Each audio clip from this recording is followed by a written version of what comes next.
The reason I've selected the subject of Tibetan Buddhism is that it has some very remarkable aspects to it which exemplify the coming together of the domains that we usually separate as spiritual and material. There is an aspect of Tibetan Buddhism which is called by the Sanskrit word tantric. That's the adjective, the anglicized adjective of tantra, T-A-N-T-R-A, the basic meaning of which is a web. And the secondary meaning is continuity. Because when you have weaving, you notice that there's a pattern, and it appears that the parts of the weaving, supposing you've woven a bird on the one side of it, it looks as if the bird stands there all by itself, but if you turn it over, you see that the threads which make up the bird are continuous with the whole thing. It runs underneath, and so you get a total piece of weaving. So, in the same way, when in everyday life we perceive things, we see them as if they were disconnected, as if they stood out alone in space and were things in a world rattling around like peas in a pod or something like that. But there is another point of view from which, looking at it as it were from the underside, you will discover the continuity of all individuals. Whatever kind of individual you're thinking about, whether you're thinking about a human individual or a pebble or an insect or a mountain, there's a point of view from which you can see their continuity, a meaning of Tantra, with the whole thing. And there are many ways in which the Buddhism of Tibet has exemplified this, and so that's why I'm going to talk about it. But now, having discussed a few things with you, I see we've got to begin on a rather fundamental level of what Buddhism is about. First of all, Buddhism differs radically from almost any form of religion you will find in the West, because it's not based on the principle of belief. It doesn't have any doctrines you're supposed to believe in. The approach of Buddhism is entirely experimental. That is to say, it is interested not in ideas. The ideas are quite incidental to Buddhism. It's interested in the transformation of human consciousness. So that the absolutely basic thing in Buddhism is this: how do you experience your own existence? If you experience your own existence as being an area of sensitivity, a source of action locked up inside your own skin, the Buddhist would say you are a victim of a hallucination. This hallucination has come about through many, many ways, but largely through a sort of social indoctrination. That is, in other words, a phony way of experiencing life, your own life. And so, being a hallucination, an illusion, one could wake up from it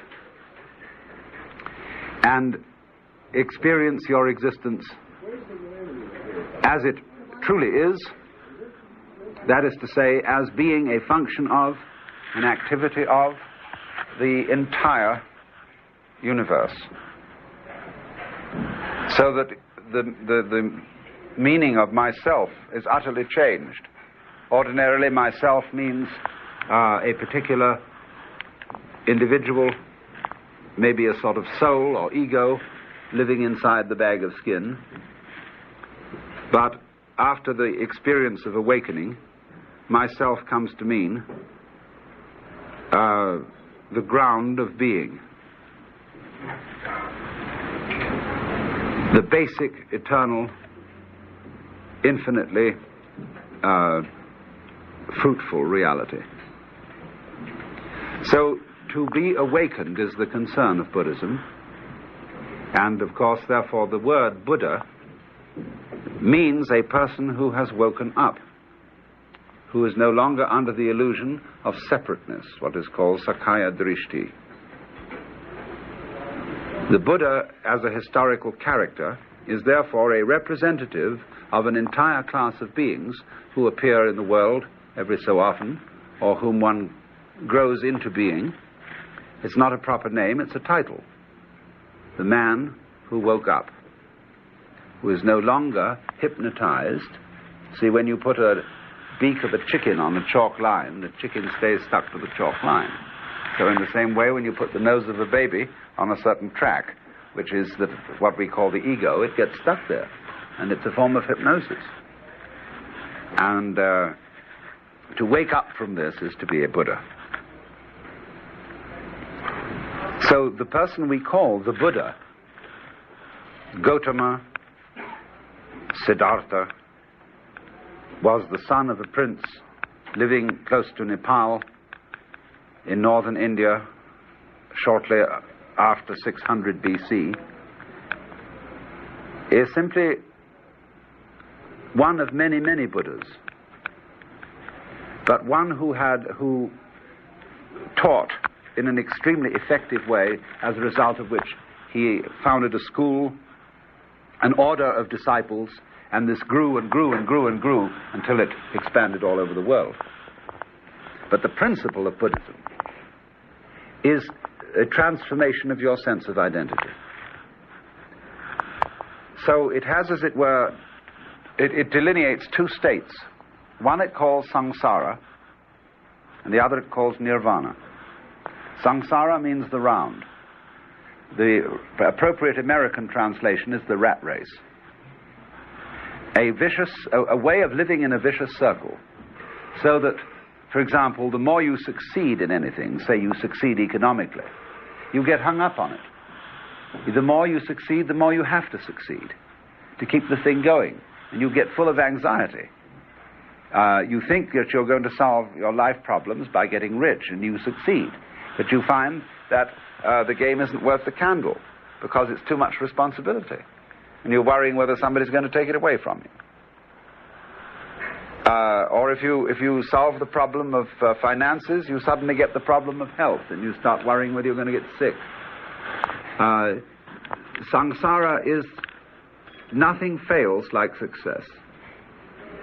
And the samsara is divided into 6 regions. There are, first of all, the supremely successful beings. They're called angels, deva in Sanskrit. There are, opposite them, below, at the bottom of the wheel, the supremely unsuccessful beings, and they're called the narakas. We would say they live in purgatory. There are 2 purgatories. There's a hot one and a cold one, and they adjoin each other. Then we might say next, going from the top, going clockwise round the wheel, next to the successful people, the angels, the angry people. They're called Ashura. And they represent, they're represented as spirits of cosmic violence. Giants who are, as it were, the embodiments of thunderstorms and earthquakes and tornadoes. Next to them are the animals. All kinds of animals whatsoever. Then again the narakas, we're down to the bottom. Then coming up again, next to the narakas, there are the pretas. And they are the tormented beings who are frustrated. They have very large bellies and tiny mouths. Immense appetite with very little means of satisfying it. Then next to them, going up again, are the humans. And the humans occupy a more or less middle position, that is to say, as middle as you can get in this kind of 6-fold configuration. And it's said that if you want to become a Buddha, if you want to become awakened, you must start from the human position. So do you see what's happening? The state of Buddhahood is not in this 6-fold classification. There are gods and angels in the 6-fold classification, but according to Buddhist ideas, gods and angels are still within the samsara. They're still in the rat race. They have succeeded, but success implies failure. If you go as high as you can get, you're going to come down again.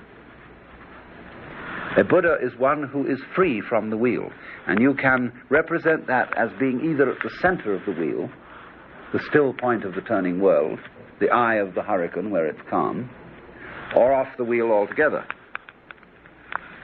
In Tibetan Buddhism, when you have paintings of the wheel, you find not only is there often a Buddha at the center, but there is a Buddha in each domain.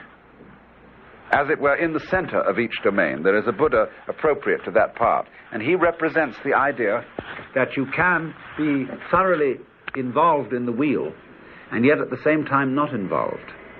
You can be in the world but not of it.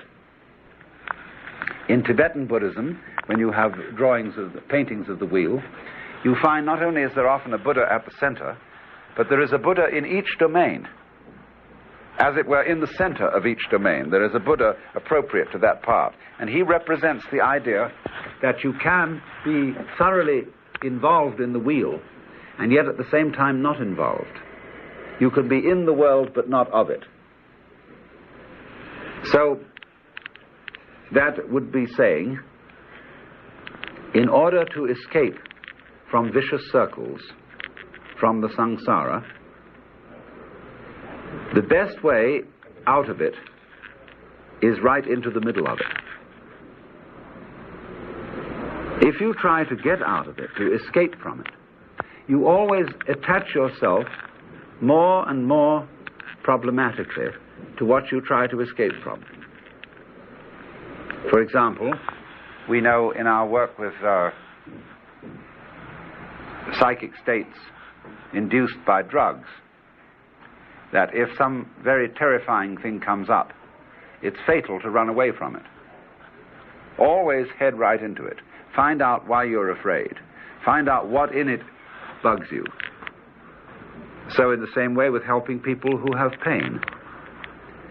Instead of running away, it's very educative.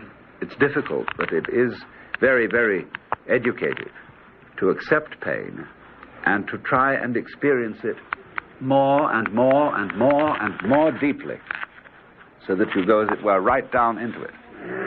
So with the samsara,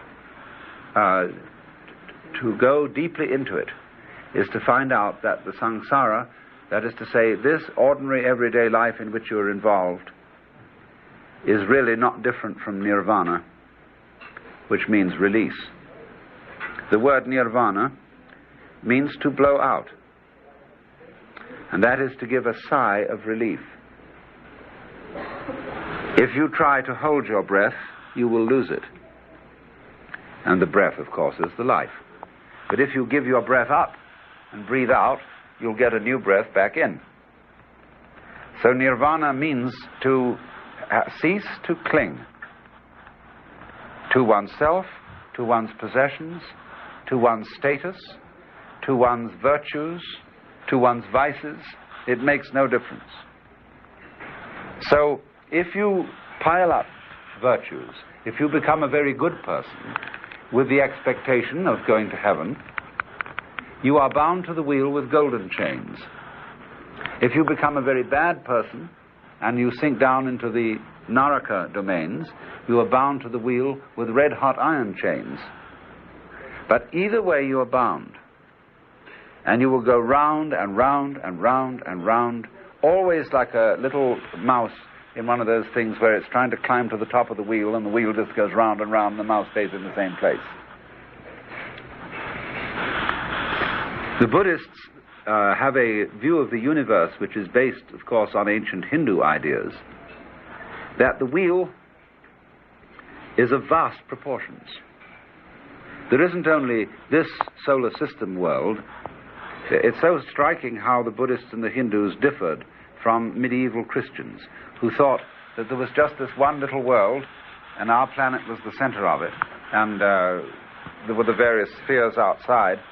But they've always thought in terms of there being untold myriads of worlds, not only vast outwardly in space, going on and on and on forever, but also vast inwardly, so that in every speck of dust there are innumerable cosmoses full of beings of all kinds, full of gods and events and wars and even galaxies and things, inside a grain of dust.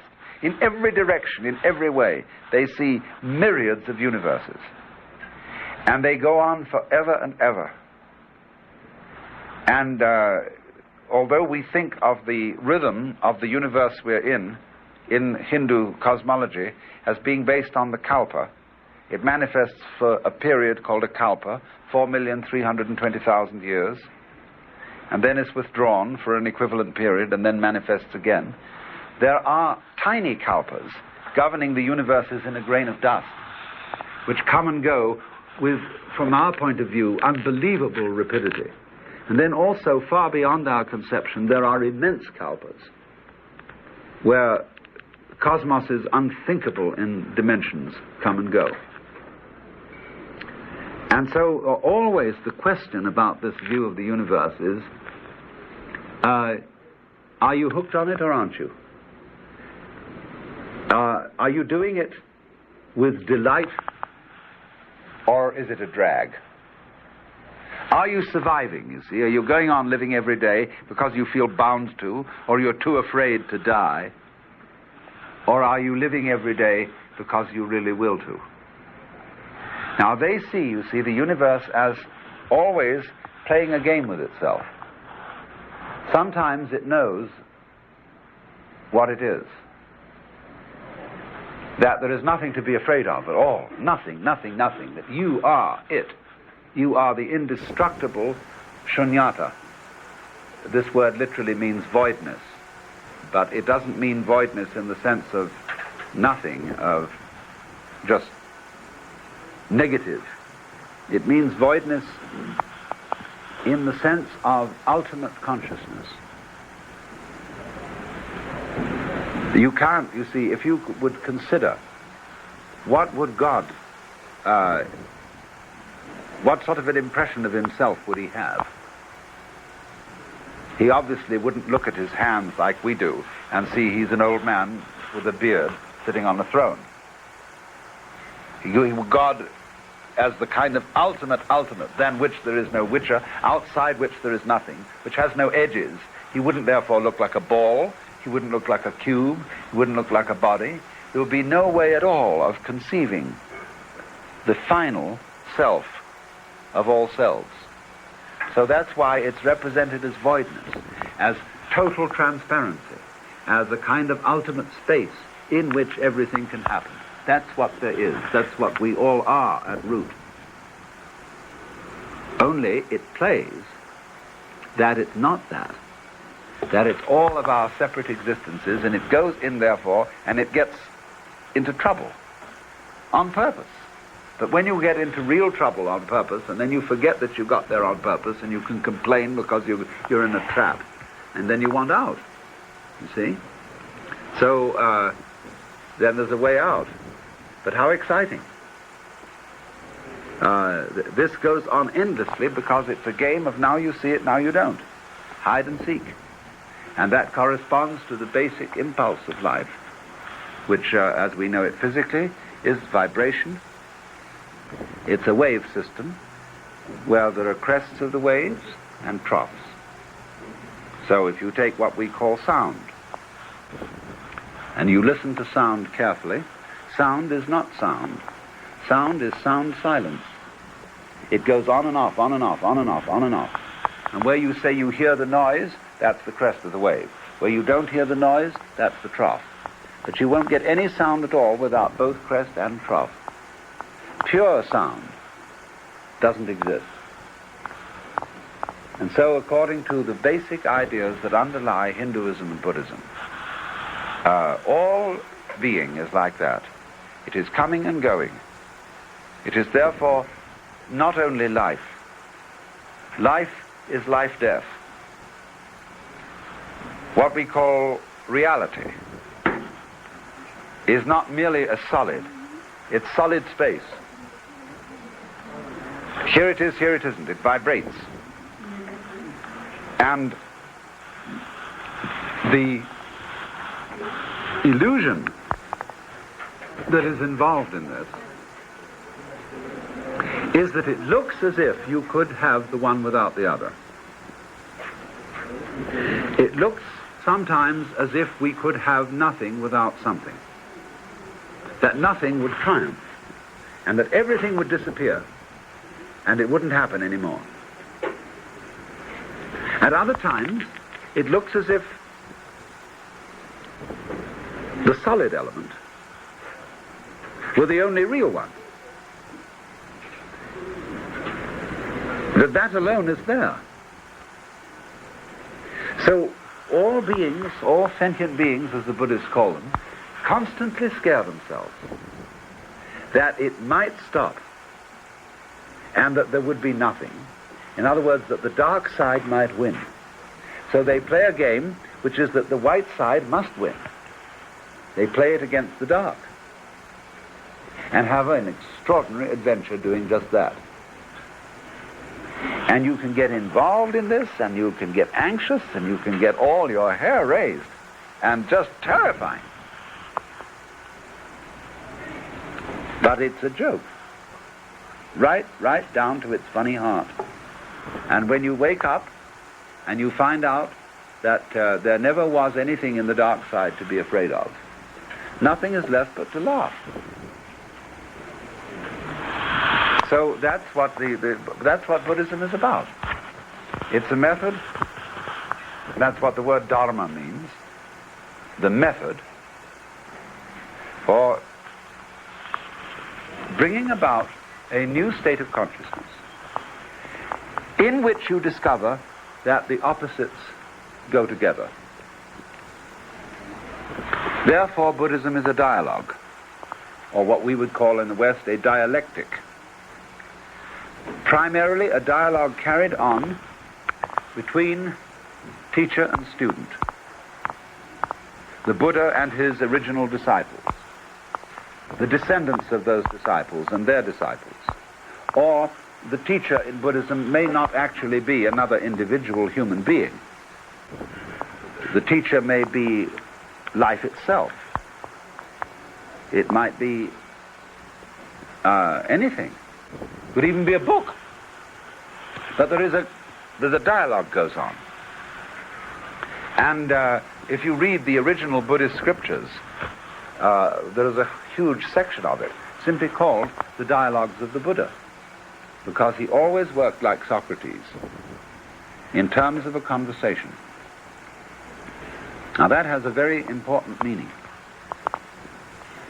If you read the original Buddhist scriptures, there is a huge section of it simply called the Dialogues of the Buddha, because he always worked like Socrates in terms of a conversation.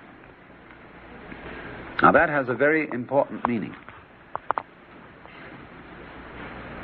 You must be very careful when you read anything about Buddhism or what people say about it to understand this principle of dialogue. Because what appear to be the teachings of Buddhism are actually no more than the